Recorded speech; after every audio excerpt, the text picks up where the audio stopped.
When we were kids, we viewed holidays as a day to do fun things. We got the day off school and we got to eat sweet treats. But now, as I look back, I don't think about all the fun things. I just see all the time that I got to spend with family. Xin chào các bạn. Mình là Brooklyn Day. Hi everyone. My name's Brooklyn. I love talking about Vietnam. There are so many new things I've got to experience here. But today we're going to shift our focus from Vietnam. I want to talk about my home country, the United States. This month is July, which is maybe the biggest month for us as Americans, since July 4th, almost 250 years ago, is when we declared our independence. This is kind of like how you guys have September 2nd here in Vietnam. So today, I want to talk about how Americans might celebrate Independence Day, some specific memories and traditions I have from my childhood, how I celebrate now, and how living in Vietnam has been teaching me what it means to be proud of one's country.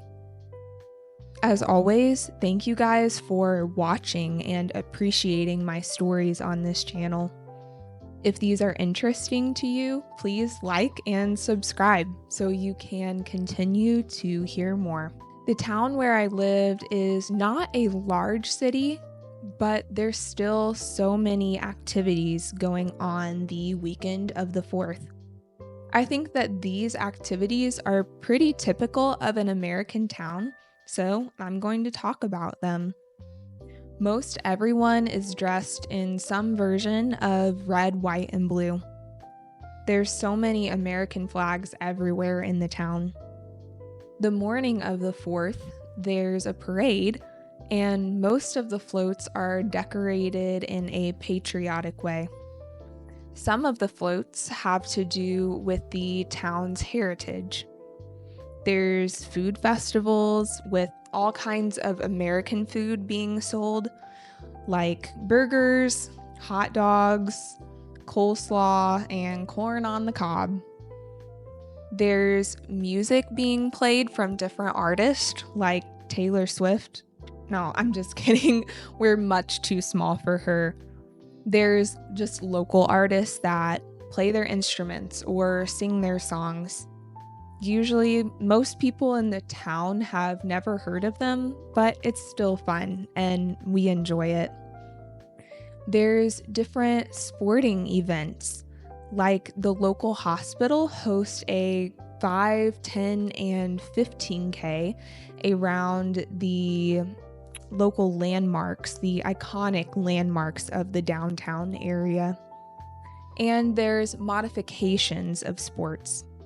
My town has a huge volleyball tournament, but it's played in the mud. Volleyball is one of Vu's favorite American sports. Even though he's only 5'9" or 175 centimeters, he still got really competitive. Well, he still gets really competitive, and he doesn't really want me to play sports with him because of that. And at the end of the day, the city shoots off a bunch of fireworks. I want to share some of my childhood memories from the 4th. As any family usually does on a holiday, we got together with extended family. Growing up, we lived 3 hours away from my maternal grandparents and an hour away from my paternal grandparents. Because of this, we obviously couldn't celebrate with both sides of the family on the actual date of the holiday, so we would have a delayed celebration with the other side of the family. But we didn't really mind because we cared more about family time than the actual date.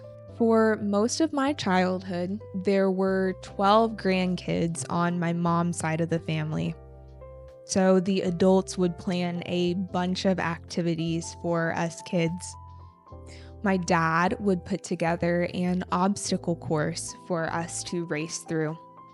My aunt would have us do silly games like trying to get marbles out of a bucket of ice cold water, but using only our feet. My other aunt, or really all of the adults, would take us kids on golf cart rides.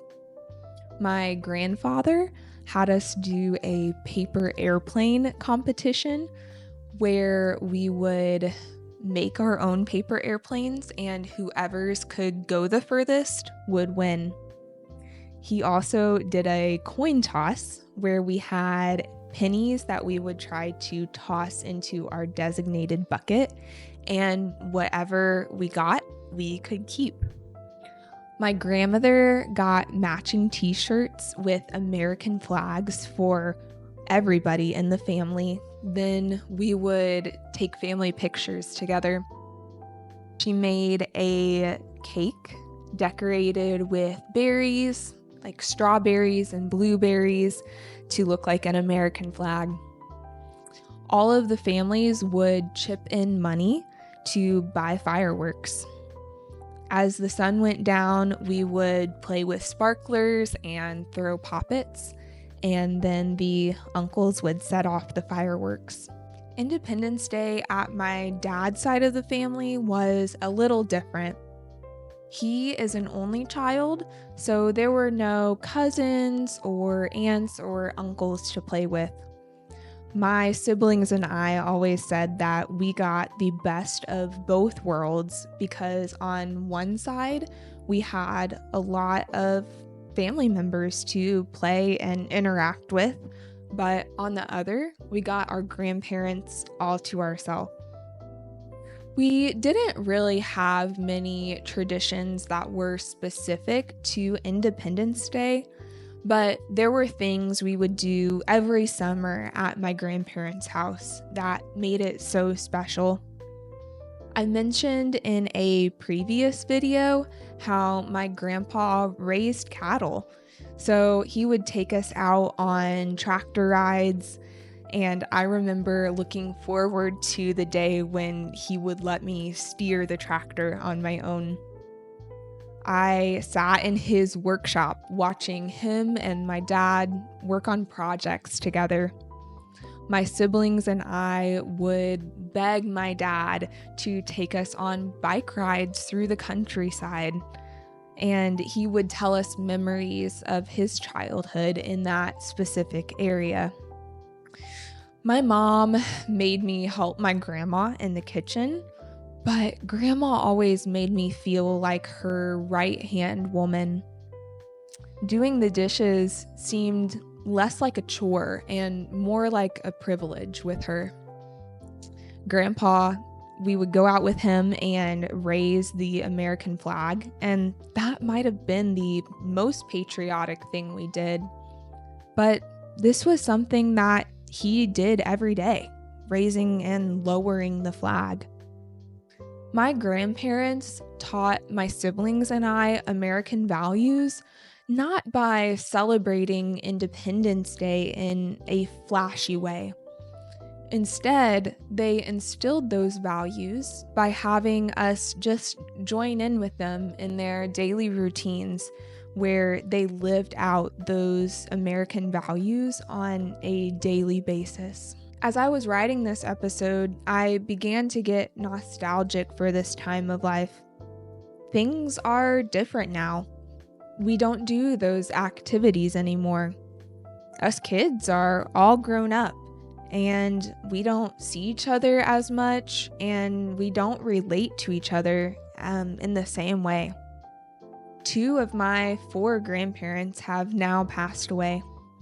My grandmother lives in a new place, and I live 13,000 kilometers away. I sometimes think that I would go back to this time of life in a heartbeat, but I realize I would miss out on so many good things that I have now. Being in Vietnam, I see how Families do a good job of remembering their loved ones who have passed on. They understand their family legacy in a way I had never seen before. Though my practice of remembering will look different than the Vietnamese way, I still want to learn from this and instill some of those values in my own life. Also, I all too often live in the past, longing for it. Vu'u has been really good for me in this regard. He remembers, but doesn't live in the past. Instead, he lives in the future. Well, he lives in the present and prepares for the future. I think this is a value he gets from being Vietnamese, and I want this for myself too. When we were kids, we viewed holidays as a day to do fun things. We got the day off school and we got to eat sweet treats. But now, as I look back, I don't think about all of the fun things. I just see all the time that I got to spend with family.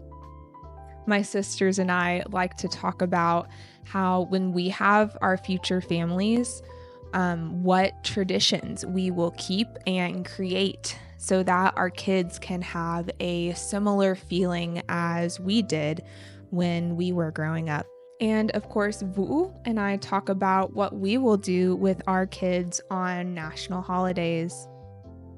Obviously, he's not American, but he did live several years in the States. I asked him how he felt about American Independence Day. He said it was nice to have a day off work to eat good food and hang out with close friends. But that's a day where people spend time with family, and his family was so far away in Vietnam. So at first he was a little sad to be apart from them, but then he got used to it. Now it's my turn to be away from my family, and he gets to be close to his. And our lives will always be like that, with one of us far away and one of us near, so that both of us can be with each other. We talk about which things from our upbringings that were special to us that we want to implement into our own little family. Today, as we film this episode, it's July 5th. Yesterday was American Independence Day. It was my first Independence Day in Vietnam and my second outside of America. That first time out of America was actually a pretty special day for me. I had got together with other American friends. We all wore red, white, and blue, listened to American music, played American board games, and cooked American food together. On any other day, I might have done all of those things, but because I was intentional to do them that day, it meant so much more. So that's what I wanted to do yesterday as well.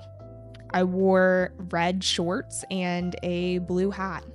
I listened to a specific playlist of American music. We went out to eat for burgers and fries. At the end of the day, Vu and I went to play pickleball. I texted my family asking them about their plans and what they were wearing. I scrolled through and to like pictures of people's festivities and their fireworks. And later on in the week, when my American friends get back to the city, we will have a small party and celebrate. And throughout all of this, I'm choosing thankfulness that no matter where I am in the world, I can still be proud to be an American. Being in Vietnam has given me a new perspective of loving my own country, but maybe not in the way you think, so hear me out. America's independence was achieved 250 years ago, but Vietnam's was much more recent, almost 80 years ago. Many people from that time are still alive today. That generation is able to instill in the younger generation a appreciation for their independence and what it means to be from this country. You guys have a thankfulness that we don't. You don't take that for granted. That Vietnamese pride and those values run deep. I'm proud to be an American, but it's easy to forget the cost of that independence. However, you guys realize the very recent cost of your independence, and being here has caused me to ponder all of that. I'd love to know how you guys celebrate your Independence Day in Vietnam, or if you've ever been away from Vietnam on September 2nd, how did you hold on to your traditions and celebrate? Let me know in the comments below. All right, thank you guys for watching. That's all for today. Goodbye for now, and I'll see you in the next video.